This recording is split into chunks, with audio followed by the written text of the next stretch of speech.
সৌভাগ্য হ'ল বুলিনো কেনেকৈ গম পালা? দ্বাৰকা ইমান সহজ ঠাই নহয়। তাত গ'লে তোমাৰ চকু একেবাৰে জলত টপক লাগিব। কাৰেং হৰি মন্দিৰৰ মাজত কৃষ্ণ গোসাঁই ৰাজপ্ৰসাদ বিচাৰি যাবি ইমান সহজ নহয় দেই।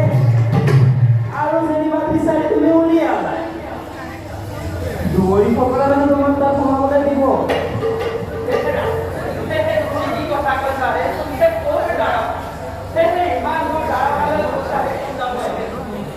মই সকলো শুনিছো বুঢ়া ভকত।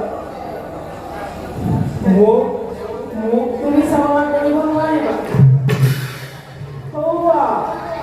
তোমাৰ পত্ৰ মনে জিলিকিয়ে আছে।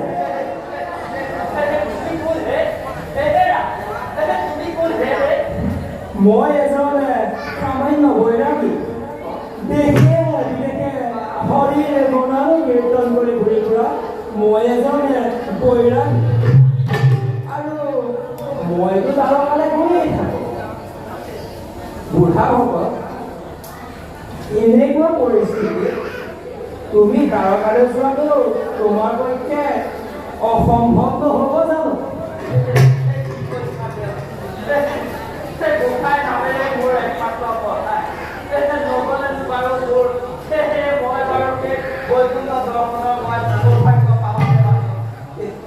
তেতিয়াহ'লে ভালেই কথা বুঢ়া ভকত। তোমাৰ লগতে গৈ ময়ো শ্ৰীকৃষ্ণকে ভজনা আহিম।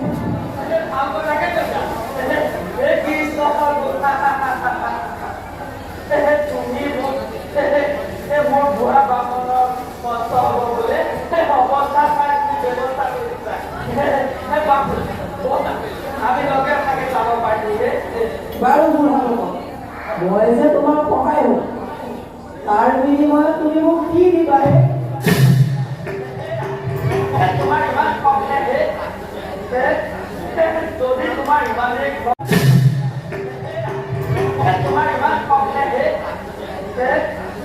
যদি তোমাৰ ইমানেই ঘৰ তেনেহ'লে কৃষ্ণ গোসাঁই তোমাক দিন দিব।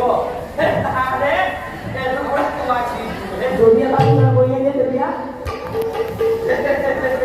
পূজা কৰি যদি নিদিয়ে তোমাৰ পূজা কমালত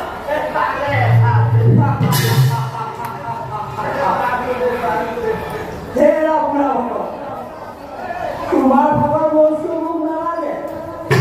সময়ত দুখ মিলি দেৰি মৰাই যথাযোগ্য কথা হয় যে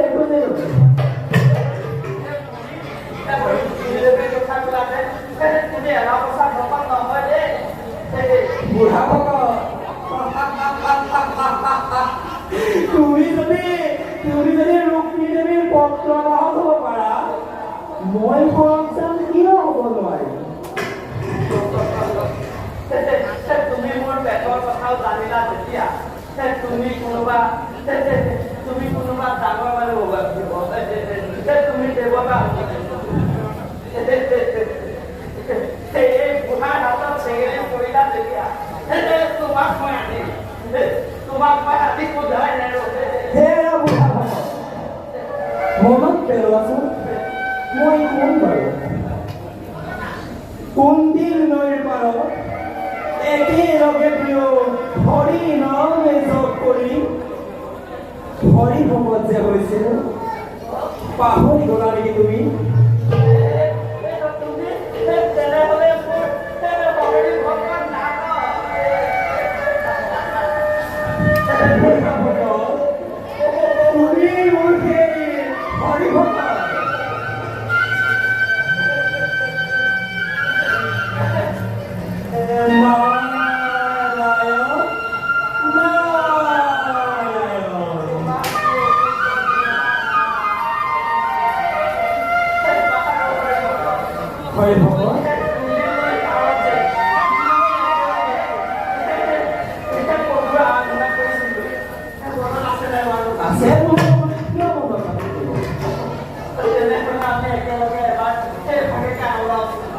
আমি হরির গুণান কীর্তন করি, শ্রীকৃষ্ণর চরণে আগবাঢ়ি। কিন্তু এটা কথা হল, মই কিন্তু অকলে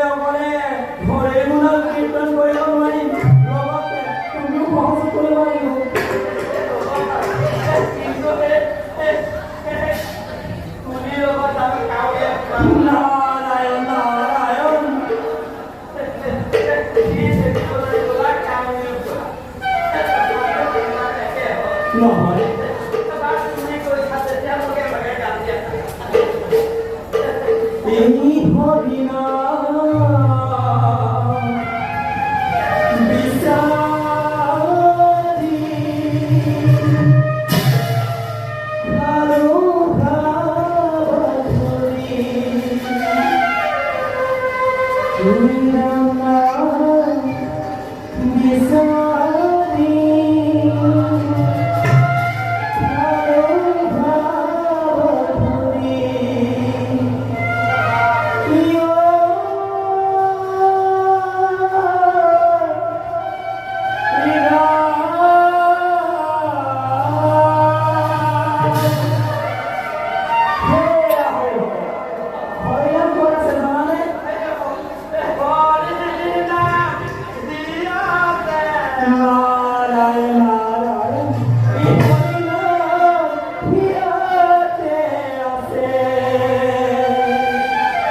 Boa,